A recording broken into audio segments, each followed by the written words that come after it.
You know, I got asked about an issue, and instead of saying, you know what, we need to be a really respectful and tolerant country to everybody, and get back to talking about whether you're gay or straight, you need to be having a job. And those are the focuses that I want to be involved with.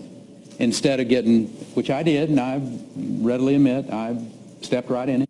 Welcome back to The Ed Show. Texas Governor Rick Perry admits, well, he stepped in it when he recently compared homosexuality to alcoholism. Problem is, the failed Republican presidential candidate didn't apologize for the ignorant comment. Perry just emphasized the need for the GOP to steer clear of the more divisive social issues. Looks like some of his fellow Republicans, well, they didn't get the memo. All you need to do is listen to the rhetoric from yesterday's March for Marriage, sponsored by the National Organization for Marriage, or the Road to Majority Conference, sponsored by the Faith and Freedom Coalition.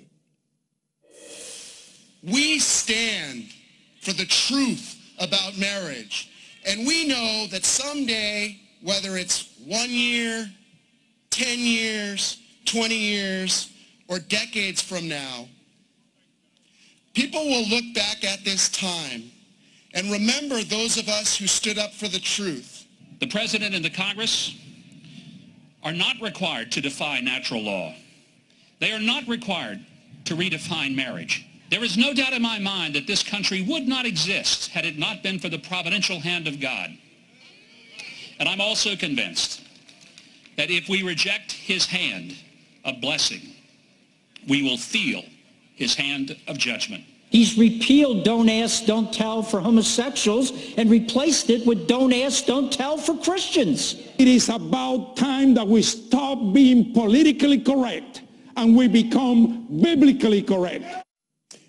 Joining us tonight on our rapid response panel, political commentator John Fugelsang, also Sarah Slayman, field director for the Fort Bend County Democratic Party in Texas. Great to have both of you with us. Well, I guess I'll just ask the basic question here from what I'm hearing. What is the truth about marriage, John? What is the truth that we're not seeing here? Well, Ed, I'm glad you asked. Let me tell you, I really wish the media would stop calling these people Christians, because they're not. They're chinos, Christians in name only.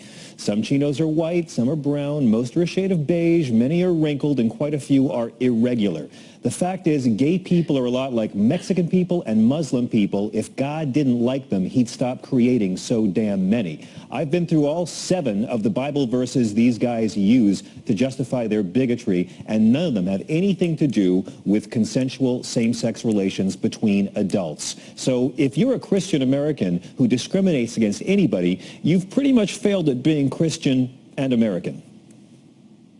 Sarah, what's your response to this? This hard right-wing religious connection that the GOP just can't get away from, and looking at the demographics of it all, who are they winning over? Hi, Ed. It's good to see you back. I think, like I've said before, it's just a typical divide and conquer strategy, and to kind of get their small, isolated, very Caucasian, very elderly, voting population to look at a minority and focus their hatred on those people. And I just want to say, in regards to Governor Perry's comments, as a Texan, he does not speak for the rest of us. He may lead the same Republican Party, which believes in reparative therapy, but I'm here to tell you, if you're a gay Texan, gender nonconforming Texan, God loves you, and to hell with the bigots. Right on. I want to take a listen to something that Rick Santorum said. Here it is. We'll get your reaction. Marriage is an institution that helps our country. You want limited government? You want more married people and stable families in America.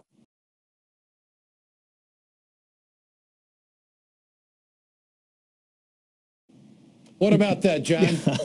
Well, I don't want to get too frothy talking about Governor Santorum, and we all have to admire a homophobe who likes to wear pastel-colored sweater vests. Look, the fact is, what these guys are doing, it's pathetic what they're doing. They're on the wrong side of history. They know their numbers are dwindling, and there's reason to be patriotic anytime you want. The fact that Americans have grown so great in moral decency that the most despised minority group in human history has gone from having to hide in the shadows within 30 years to being able to be openly gay, marry who they want in a country based on freedom and based on liberty. What these guys are doing is rube fleecing. They are trying to suck the last nickels out of a dwindling bigot demographic. And it's not just Republicans, Ed. One of the big guys behind this event was a New York State Democratic senator named Ruben Diaz, who bussed loads of conservative, mostly Spanish-speaking evangelical folks down to D.C. with the promise of a free bus trip to see the city sights. They didn't even realize they were being sent here to pump up the numbers. This thing at this point, it's like watching a Foreigner concert in 2014. It's just sad. It's like most of the original guys are gone. It's second stringers playing decades-old greatest hits to a crowd of old people checking their watch. It's very pathetic.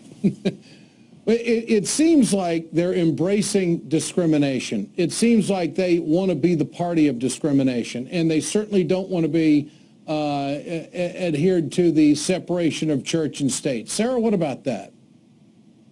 You know, 2 weeks ago at the Texas Republican Party convention, in a really stunning, hateful move, they absolutely denied entry to their log cabin Republicans. In my party, the Texas Democratic Party, whose convention starts in Dallas next Wednesday, we've extended the invitation to the log cabin Republicans. We believe that if you wanted to convene and say your point of view, you should have a right to do so. And so we've extended that invitation. Moves like this, you know, Governor Perry talking out of one side of his mouth about stepping in it, but having a party that advocates for gay cure therapy and outright excluding and discriminating people against the door, that speaks so much louder. You know, the fact that Texas statewide doesn't have discrimination ordinances, that we have to fight for it city by city, that speaks so much louder. Just like, you know, Mr. Fugelsang says, this is a divide and conquer tactic, working on a smaller and smaller slice of the population. And the only thing that Mr. Perry got right is that we do care about jobs. And all of us young people who are sitting here stagnating in the job market, we're looking at our watches. We're tired of this divide and conquer and stuff. We're ready to hear about jobs. And unfortunately, as you've noted, all across the country, their social leaders, their movement leaders, their political leaders, they have nothing to offer us but this hatred. All right. Sarah Slayman, John Fugelsang, great to have you with us tonight. Thanks so much for joining us.